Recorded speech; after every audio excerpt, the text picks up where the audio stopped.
বিসমিল্লাহির রহমানির রহিম। হে সমস্ত জগতবাসী, আজ আমি শামীম আলী চিশতি আপনাদের সামনে যে আলোচনাটি নিয়ে আসলাম, সে আলোচনাটি খুবই গুরুত্বপূর্ণ। যদি কেউ খেয়াল করে তবে সে হবে ধন্য। শুনতে পারলে সে যদি এই জ্ঞানে হতে পারে পূর্ণ, ইনশাআল্লাহ ইহকাল পরকাল তিনি জয়লাভ করবেন। আজকের আলোচনাটি হবে কি, যে দেখুন, এই পৃথিবীতে যেমন মানুষ বহু জাতের আছে, কালো আছে, সাদা আছে, শ্যামলা আছে। তবে এক একটা মানুষের এক এক রকম চেহারা, এক এক রকম কালার, এবং কারো কণ্ঠের সাথে কারো কণ্ঠের মিল নেই, কারো শরীরের গঠনের সাথে মিল নেই, কারো চেহারার সাথে চেহারা মিল নেই। তাহলে এখানে বিষয়টা কি, যে আল্লাহ কি বলেছে, যে দেখো এই পৃথিবীতে আমি মানুষ সৃষ্টি করিয়াছি, আর সেই মানুষ সৃষ্টি করার আগে আমি একটা জিনিস সৃষ্টি করেছি। সেটা কি? ডাইস। আমার ডাইস, আল্লাহ বলতেছে যে আমার যে ডাইস আছে, এক একটা ডাইস এক এক রকম। যদি একই ডাইসের মধ্যে আমাদেরকে বানাতো, তাহলে একই রকম চেহারা, একই রকম পছন্দ, একই রকম কালার, একই রকম তার কণ্ঠস্বর, শরীরের গঠন এরকম হতো। কিন্তু দেখা যায় একরকম নয়। তাহলে একটা জিনিস দেখেন, যদি আল্লাহ চাইতো পৃথিবীর সমস্ত মানুষকে একই রকম, একই কালার, একই কণ্ঠস্বর দিয়ে বানাতো, তাহলে প্যাঁচ লেগে যেত। প্যাঁচটা কি জানেন? আল্লাহ কিন্তু বলেছে আমি এক। আল্লাহ যদি বলে থাকে এক, তাহলে একজন মানুষ যদি কামিয়াব লাভ করতে পারে, সে জ্ঞানের জোরে সেও বলতে পারবে, হে আল্লাহ, তুমি যদি এক হও তাহলে আমিও এক। তুমি এক কি করে? তাহলে এই পৃথিবী জুড়ে, এই পৃথিবী ঘুরে আমার মতো হুবহুব একটা মানুষ এনে দেও, আমি দেখি। তখন আল্লাহ বলবে যে না, আমি তোমার মতো কাউকে বানাইনি। এই পৃথিবীর সমস্ত মানুষই আলাদা আলাদা, সমস্ত কিছু আলাদা স্যাম্পল। তবে হে সমস্ত জগৎবাসী, আলাদা হওয়ার কারণ কি? আল্লাহ বলতেছে আমি এক। হে জগৎবাসী, তোরা দেখ, যে আল্লাহ যদি বলে থাকে এক, তাহলে একজন বান্দা যখন কামিয়াব লাভ করবে, তখন সেও বলতে পারবে আমি এক। কিভাবে এক? যে এই পৃথিবীতে কোনো মানুষের চেহারার সাথে কোনো মানুষের মিল নেই। আচ্ছা, আমি বিজ্ঞানের দিকে এসে একটা কথা আমি আপনাদেরকে বলবো। সেটা হলো, দেখেন যে এই বাংলাদেশের মধ্যে যে ফোন নাম্বারগুলো আছে, এক এক কোম্পানি খুলুক, কিন্তু কারো নাম্বারের সাথে কিন্তু কারো নাম্বারের মিল নেই।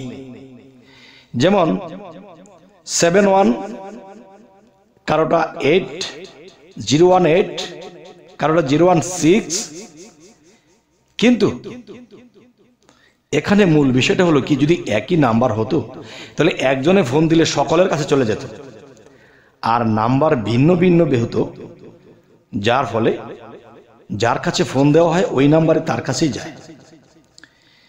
তাহলে আজকের যে মূলত কথাটি, আল্লাহ মানুষকে স্বপ্ন দেখায়, স্বপ্নে ইঙ্গিত করে যে একজন মানুষ সামনে বিপদ আপদ হতে পারে। আল্লাহ একটা আগাম স্বপ্নের মধ্যে তাকে জানিয়ে দিল। এখন সবই যদি এক হতো, তাহলে আল্লাহ যখন স্বপ্নটা ছাড়তো, তখন কিন্তু প্রত্যেকটা মানুষে একই স্বপ্ন দেখতো। তার মানে আমি যে একটা মানব দেহ নিয়ে একটা মোবাইল সেট হয়েছে, আর এটার মধ্যে যে আমার আত্মার সাথে লিঙ্ক করা হয়েছে, সেটা কিন্তু আলাদা। আলাদা কেমন? মানুষের ভিতরে মানুষ, তার ভিতরে সাই। তার মানে উপর নিচর বাহির ভিতর একই রূপে পাই। কিন্তু অন্য কারো কাছে যদি যাই, তাহলে এই স্রোতের, এই চলাফেরা, এই চরিত্রের কোনো মিল নাই। তবে হে সমস্ত জগতবাসী, আজকে এই কথাগুলো কেন বলছি? দেখেন, যদি হযরত মুহাম্মদ সাল্লাল্লাহু আলাইহি সাল্লামকে আল্লাহ বলে থাকে কুল হু আল্লাহু আহাদ, আল্লাহ বলতেছে আমি এক, আমার দ্বিতীয় নেই, তখন মুহাম্মদ সাল্লাল্লাহু আলাইহি সাল্লাম তিনি বলতেছে, হে আল্লাহ, তুমি যদি এক হও তাহলে আমিও তো এক, তুমি কি করে এক? তখন মুহাম্মদ সাল্লাল্লাহু আলাইহি সাল্লাম তিনি বলতেছে যে হে আল্লাহ, আমি যদি এক না হই, তাহলে এই পৃথিবী জুড়ে, পৃথিবী ঘুরে কোথায় রেখেছো তুমি আমার মতো আরেকজনকে দেখাও। তখন আল্লাহ বলবে, হে মোহাম্মদ, আমি তোমার মতো কাউকে বানাইনি, সম্পূর্ণই আলাদা। তবে এই জন্য বলেছি, পৃথিবীতে একই মায়ের ঘরে জন্ম, একই বাবার ঘরে জন্ম, একজন কালো, একজনে ফর্সা, একজনে বেটে, একজনে লম্বা, একজনের জ্ঞান বেশি, একজনের জ্ঞান কম, একজনের পছন্দের সাথে আরেকজনের পছন্দের মিল নেই, চেহারার মিল নেই, কিন্তু একই মায়ের জন্ম, একই ডাইস থেকেই তো এসেছে। না বাবা, যে এক একবার এক একটা মানুষ জন্ম নিলে আল্লাহ সেখানে আলাদা আলাদা ডাইসের সৃষ্টি করে, এবং সেই ডাইসের মধ্যে পড়লে তখন সেখান থেকে বীজ রোপণ যখন হয়ে যায়, তখন সেই ডাইসের মতো করে হয়ে ওঠে। দেখবেন একটা জিনিস, আপনি যদি একটা কুমড়া বা একটা পেঁপে, এটার মধ্যে একটা মক্খা বা ছিদ্র ছিদ্র করে একটা কিছু দিয়ে রাখবেন ভিতরে, দেখবেন ওটা যখন বড় হবে তখন ওইটার সাইজ হবে। তাহলে মায়ের গর্ভের মধ্যে আল্লাহর কুদরতিভাবে এমন কিছু ডাইসের সৃষ্টি করা হয়েছে যা পৃথিবীর কারোর সাথেই মিল নেই। আর আল্লাহ এই জন্যই বলেছে, দেখো, কোনো মানুষের সাথে কোনো মানুষের মিল পড়বে না। কেন? যে ডাইসটা আমি আল্লাহ আমার নিজের কাছে রেখেছি, এই ডাইসের খবর আমি কাউকে দেইনি। আচ্ছা, তবে আজকে আপনাদের সামনে যে আলোচনাটি করতেছি, জানি না আপনাদের কেমন লাগছে, তবে যদি ভালো লাগে আমাদের চ্যানেলটিকে সাবস্ক্রাইব করে নেবেন, এবং ফেসবুক যদি হয়ে থাকে অবশ্যই ফলো করে নেবেন।